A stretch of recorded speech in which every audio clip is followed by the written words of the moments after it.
Everyone, मी प्रतिभा संजीव चाफे आपणा सर्वांचं सस्नेह स्वागत करते दापोली किनारा या माझ्या यूट्यूब चॅनलवर।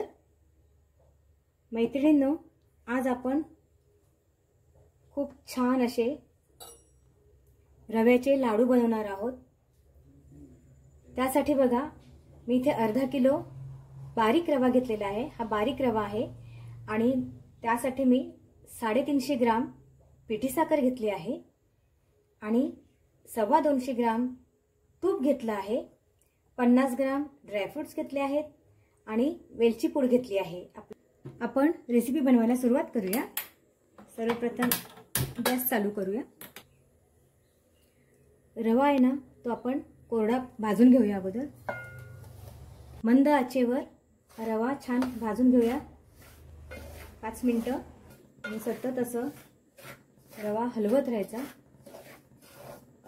नाहीतर रवा पटकन करपतो। रवा थोडासा गरम झाला ना की मग त्यामध्ये आपण तूप घालणार आहोत आणि मग तूप घालून पुन्हा आपण ते खमंग असा रवा भाजून घेणार आहोत। आपण 250 ग्राम तूप घेतलेलं आहे, त्यातलंच हे तूप वितळून घेतलेलं आहे, ते यामध्ये घालूया।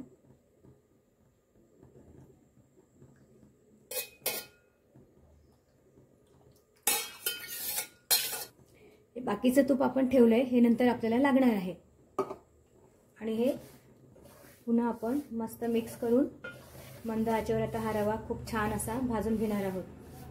इथे 350 ग्राम साखर घेतली आहे, पिठी साखर। गोड आपल्या आवडीनुसार आपण घ्यायचं। आपल्याला कमी गोड हवं असेल तर साखर कमी घ्यायची, जास्त पण भाजायचं नाहीये, रंग नाही आणायचा त्याला, खमंग असा भाजून घ्यायचा आहे। त्याचा कच्चेपणा पूर्णपणे गेला पाहिजे इतपत तो आपल्याला भाजायचा आहे। आणि तुम्हाला जरी माझी रेसिपी आवडली ना तर लाईक करा, कमेंट करा, छान छान तुमच्या मित्रपरिवारामध्ये ही रेसिपी शेअर करा। आणि चॅनलवर नवीन असाल किंवा चॅनलला सबस्क्राईब अजून केलं नसेल तर चॅनलला सबस्क्राईब जरूर करा, ही नम्र विनंती। आणि कृपया रेसिपीचा व्हिडिओ पूर्ण पहा, ही सुद्धा नम्र विनंती। आपण घाई करून रवा भाजायला गेलो, मोठ्या आचेवर जर रवा भाजायला गेलो तर पटकन होईल, पण लाडूला ती चव नाही येणार, लाडू आपले छान बनणार नाहीत, रवा करपून जाईल आणि रवा पटकन करपतो। भांडं जास्त तापलं गेलं की रवा करपायला वेळ लागत नाही, पटकन तो भांड्याला चिटकतो आणि त्याचा रंग बदलून जातो। म्हणून मंद आचेवरच रवा आपल्याला छान असा भाजून घ्यायचा आहे। मला रव्याचे लाडू खूप आवडतात। तुम्हाला आवडतात का मैत्रिणींनो रव्याचे लाडू? आवडत असतील तर कमेंटमध्ये नक्की कळवा आणि ही रेसिपी नक्की बनवा। आता यामध्ये ना आपण हे तूप आहे ना, यातले आणखीन थोडे तूप घालूया। बघा, 2 चमचे तूप आणि मध्ये हे तूप घातले आहे, म्हणजे ते वितळेल। मी ते 3 चमचे असे तूप घेतलं आहे। आता हे तूप बघा वितळलंय, तर आता आपण पुन्हा हा रवा त्यामध्ये छान भाजून घेणार आहोत। रवा भाजायला माझे मिस्टर मला मदत करत आहेत, हा रवा माझे मिस्टर भाजत आहेत। हे वेळ खाऊ काम आहे, त्यामुळे मला ते मदत करत आहेत, त्यांना थँक्यू बोलते मी। आपण यामध्ये ना आणखीन 2 चमचे तूप घालूया। मगाशी मी 3 चमचे घातलेला, आता आणखीन आपण 2 चमचे घालूया। हे बघा, रवा छान असा भाजून झालेला आहे। आता ना आपण काय करूया, गॅसची फ्लेम बंद करते। बघा, तुपामध्ये हे ड्रायफ्रूट छान असे परतून घेऊया।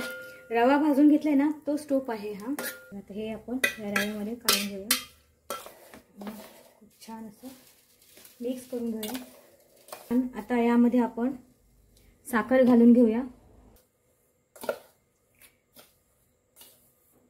आता आपण ही वेलची पूड घालून घेऊया। आता इथे आपण पुढे हाताचा वापर करायचा आहे, आपण छान हे मिक्स करून घेऊया। इतके छान लाडूला चव आलेली आहे ना, इतके भारी झालेत ना। बघा, आता आपण ना साखर मिक्स करून झालेली आहे, वेलची पूड, साखर आणि आपण जे काही ड्रायफ्रूट घेतले होते ते सुद्धा छान असे मिक्स करून झालेले आहेत. आता फायनल स्टेप आलेली आहे लाडू वळण्यासाठी. आता यामध्ये तूप गरम करून घालूया आपण. आपलं जे तूप शिल्लक आहे ते गरम करायचं आणि यामध्ये घालायचं. पण हे बघा तूप घेतलेलं आहे वितळवून, ते आता आपण या मिश्रणात घालूया. छान मिक्स करूया.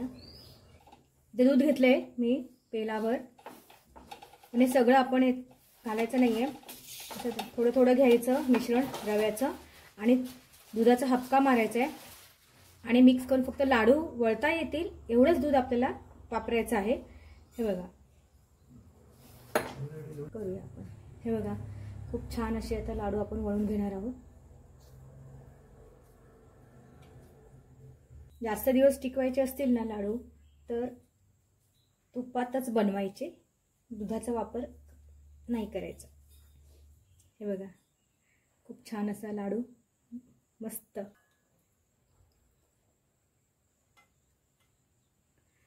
आता आपण अशाच पद्धतीने हे सगळे लाडू वळून घेऊया.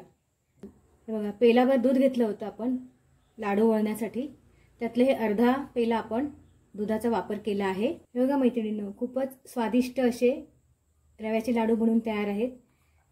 अगदी अचूक प्रमाणात हे लाडू बनवले गेलेले आहेत. मैत्रिणींनो, ही रेसिपी तुम्ही नक्की करून बघा. एकूण जे आपण प्रमाण घेतलं होतं रवा बनवण्यासाठी सर्व साहित्यांचं, त्यामध्ये बघा 25 लाडू बनून तयार आहेत या साईजचे. आणि रंग बघा खूप छान आलेला आहे. तर या प्रमाणात आणि या पद्धतीने रव्याचे लाडू तुम्ही नक्की बनवून बघा, तुम्हाला नक्की आवडतील.